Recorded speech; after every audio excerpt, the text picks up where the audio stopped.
Chapter 9, The Panda Poop Club.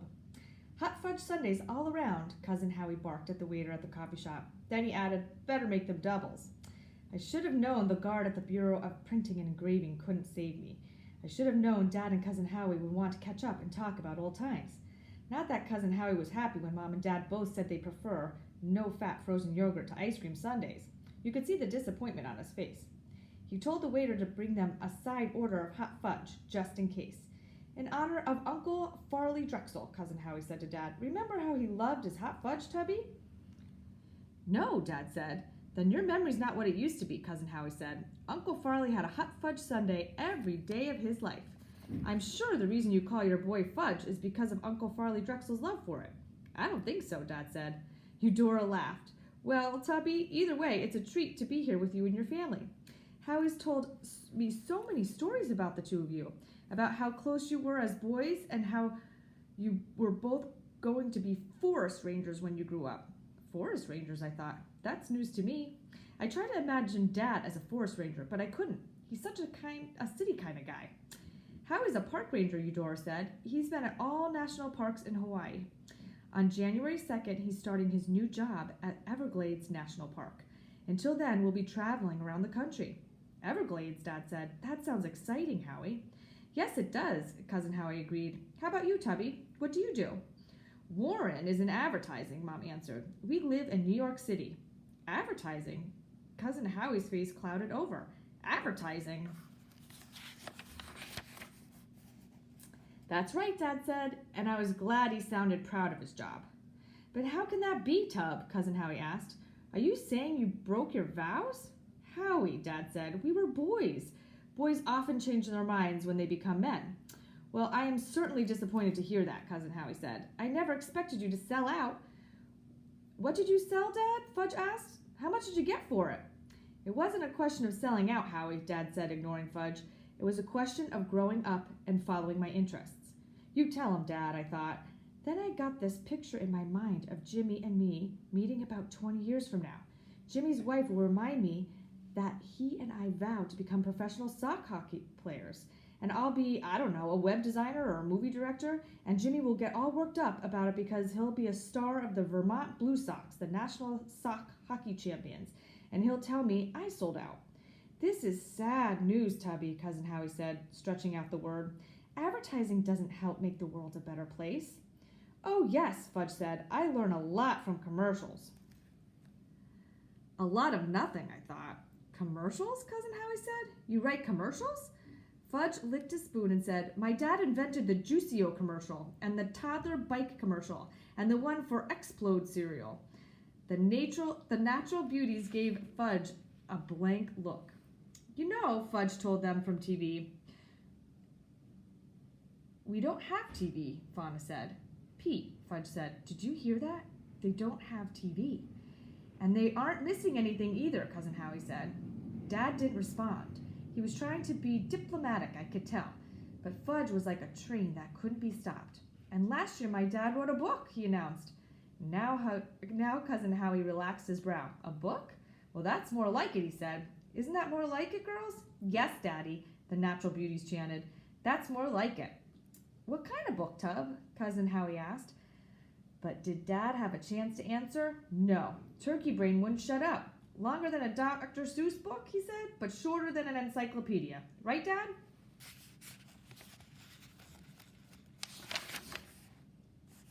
Dad tried to smile. He and Mom exchanged a look. Then Dad said, actually, Howie, I was researching the history of advertising. Howie's face clouded over again. I noticed that when he scrunched up his forehead, his eyebrows crept together as if they were living things. History is one thing, Tub, but the history of advertising is Eudora put her hand on Cousin Howie's arm. Now, Howie, let's remember it takes all kinds to make the world go round. The natural beauties jumped up, put their heads close together, and hummed a note. Oh, no, I thought, they're not going to do it again. Get me out of here. This time it was some song about how love makes the world go round. Not only did they sing, they danced all around the coffee shop. Fortunately, only 3 other tables were occupied. Fudge leaned close and whispered, Is this a show, Pete? Yeah, freak show, I thought. But instead of answering Fudge's question, I moaned and buried my head in my hands, grateful we weren't in New York, where I might have known someone from school who would say, "Saw you having ice cream with those weird sisters. Hope you're not related." During the show, Minnie buried his face in his ice cream bowl and lapped up what was left of his ice cream sundae. Cousin Howie and Eudora didn't notice, not even when Minnie reached for the side order of hot fudge and lapped that up too. He reminded me of Turtle. That's exactly what he does when you give him leftover scrambled eggs. When the Natural Beauties finished their act, everyone in the coffee shop applauded, even our waiter. Eudora beamed. "They've been performing since they were 6, she told us. They're known across the Hawaiian Islands as the Heavenly Hatchers." This was even more embarrassing than I thought. When the waiter brought the bill, Dad grabbed it. "My treat," he said. Cousin Howie didn't argue. Neither did Eudora, who said, "Thank you, Tubby. That was mighty fine ice cream. This is a day we'll always remember." I was thinking, oh yeah, we'll definitely remember today. Then I pushed back my chair and stood up. "So, Dad, we better get going." I tapped my watch. "Remember the Air and Space Museum?" "Air and Space Museum," Fudge said. "Do they have a gift shop?" That night, Mom called Grandma from our hotel to find out how she was doing with Tootsie. The second she hung up, the phone rang. It was Cousin Howie. When Dad got off the line, he said, "Well, boys, Cousin Howie's invited you on a VIP tour of the National Zoo tomorrow morning." "Zoo?" Fudge asked. He was playing with the airplane he got at the Air and Space Museum. "Yes," Dad told him. "And you know what they have at the National Zoo?" "Tigers?" Fudge guessed, getting ready to launch his plane. "I'm sure they do," Dad said. "How about elephants?" Fudge asked, pulling back the rubber band. "Probably," Dad said. "And they also have pandas." "Pandas? Like in the IMAX movie?" Fudge let go of the plane, which came flying across the room right at me. I held up my book, A History of Aerial Warfare, to protect my face, and the plane crashed to the floor. "Pete, look what you did to my plane. That's nothing compared to what your plane would have done to my face." "Okay, boys," Mom said. "How about getting into bed? Dad and I are pooped, and tomorrow's another busy day." I fell asleep and dreamed that the woman in the red suit, the one Fudge spit banana on, was my math teacher. She asked me to show her how I solved my problem. I kept trying, but I couldn't get the right answer. Then I was in a small plane. It was so dark I couldn't see the pilot's face. I had no idea who he was until he said, "So, Pete." That's when I jumped, even though I had no parachute. As I fell, I passed the Natural Beauties, who were slowly floating down. "Catch him," Flora said. "What for?" Fauna asked. Then I woke up. My heart was racing. I checked my watch. It had only been 20 minutes since Mom turned out the lights. At 8 the next morning, Dad delivered Fudge and me to Cousin Howie. Howie was dressed in his park ranger uniform, sitting in the driver's seat of an official golf cart at the entrance to the zoo. "You see, Tub, if you are a ranger, you can get special privileges too." Eudora sat next to him, with Minnie in her lap. The Natural Beauties sat in the back. "Hop aboard, boys," Howie called. "Really sorry we can't invite you to join us, Tub, but we're at the limit now." Dad didn't look at all sorry he couldn't go with us. "Keep an eye on Fudge, Peter," he called as he dashed off. I wanted to run after him. Going to a museum with him and Mom had to be better than this. But before I had the chance, Howie floored it. "Hang on, everybody," he sang as he nearly mowed down a group of early morning joggers. Fudge grabbed hold of me as we zoomed along the road through the zoo. At one sharp curve, the golf cart almost toppled. Minnie laughed like crazy. The Natural Beauty shrieked, and the one next to me, I think it was Flora, grabbed my arm and dug her fingernails into my flesh.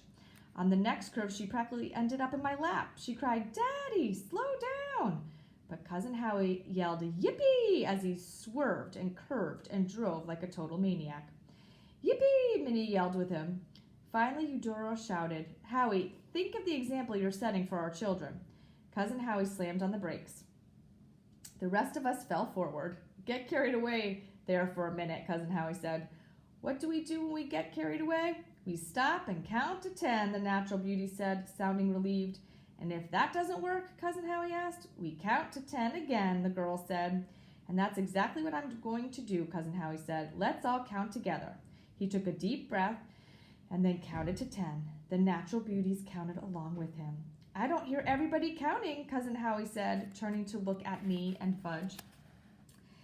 This time we counted along with the others. When we got to 10, Minnie kicked his feet and shouted, "Yippee!" again. "Good, very good," Cousin Howie said. Later, when we met up with Mom and Dad, Fudge said, "Look what Cousin Eudora got for me at the Panda gift shop."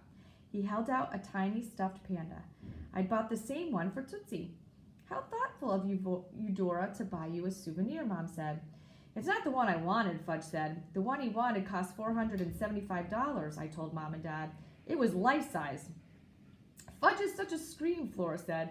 "We've never met anybody like him," Fauna said. "Who has?" I thought. "And look at this," Fudge said, waving a certificate in Mom's face. "I'm an official member of the Panda Poop Club." "The Panda Poop Club?" Mom said. "Yes, I'm the only one who sniffed the poop and held it in my hands." "It was on a paper towel," I reminded him. "Even so, Pete." It's true he was the only one of us to hold it. We all sniffed it, but that was before we knew what it was.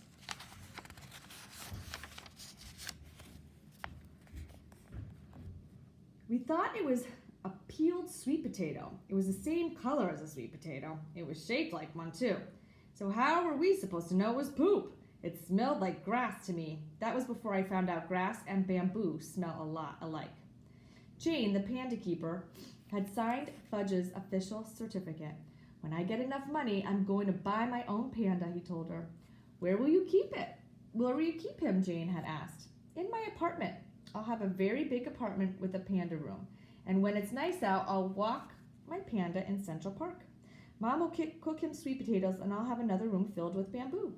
And I'll take his poop to school for sharing it and let the kids sniff it, especially Richie Potter." Now Fudge began to tell Mom and Dad everything he learned about pandas. Even though they look soft and cuddly, they're still wild animals. They have claws and sharp teeth. You know why their heads are so big? Because pandas are born to chew. Their jaws are so strong they can crunch bamboo, and they use their hands like raccoons do. "It sounds as if you learned a lot this morning," Dad said. "I did. Jane said I was a very good listener. And guess what else? We got to feed carrots to the pandas. Everyone but Minnie. He ate the carrot himself." Cousin Howie offered to drive us to the train station in the van. On the way, we passed the White House. If Dad or Mom were president, I thought, this is where we live. I'd ask Jimmy to come down to hang out. We'd bowl and swim and have sock slides down the longest hallways. Then we'd see movies in the screening room, and the family chef would make us popcorn. I'd give just one interview a week, maybe two, on MTV or Nickelodeon. I'd have an opinion on everything, especially books, video games, music, the internet, and movies. And when Peter Hatcher speaks, Young America listens. That's what they'd say about me. I was enjoying my fantasy until Fudge leaned close and whispered, "I wonder what the president said." "About what?" "About the banana on the lady's suit. Probably he didn't even notice, and if he did, he'd be too polite to mention it." "You know what, Pete?" Fudge said, looking out the window of the van. "Someday this will all be mine." "What will be all yours?" "This place," he said, as we passed the Lincoln Memorial and the Washington Monument.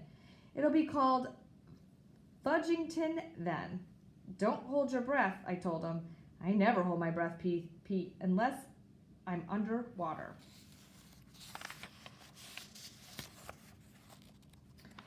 When we got to the train station, Dad asked Cousin Howard where they were headed next. "New England, Tub," Cousin Howie said, pulling into a passenger drop-off area. I noticed Dad had stopped trying to get them to use his real name. "And a few weeks from now," Cousin Howie continued, as we got our stuff out of the van, "we'll be showing our little tribe the sights and sounds of your city." I dropped my suitcase. "Our city?" "Only problem," Howie said, "is that we haven't been able to find a place to stay." "Maybe I can help," Dad said. "Why, thanks, Tubby. We'd love to spend a few days in New York with you and your family." "What I meant," Dad said quickly, "is that maybe I can help you find a hotel." "A hotel?" Howie asked. "Now, why would we prefer a hotel to staying with you?" "Our apartment is small," Mom said. "The boys share a divided room, and Tootsie's crib is in a remodeled closet." "Not a problem for us," Cousin Howie said. "We have our camping gear right here in the van.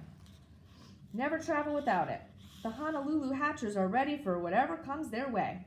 "Yes, but you see," Mom began. Eudora covered Mom's hand with her own. We're family, Anne. Wait till you see how little space we can take up. We're used to making ourselves practically invisible, aren't we? Minnie Farley growled. Eudora said, he's showing you how well he fits into the forest. West 68th Street isn't exactly the forest, I thought. Up with the sun, Cousin Howie said, and asleep with the moon. You'll hardly know we're even there. Mom had this weak smile on her face as she looked at Dad. Just say no, I begged inside my head. Well, Howie, Dad said, you'd be more than welcome at our place. Just let us know when.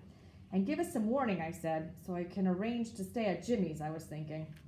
What Peter means, Dad said, is give us some warning so he can clean up his room. Isn't that right, Peter?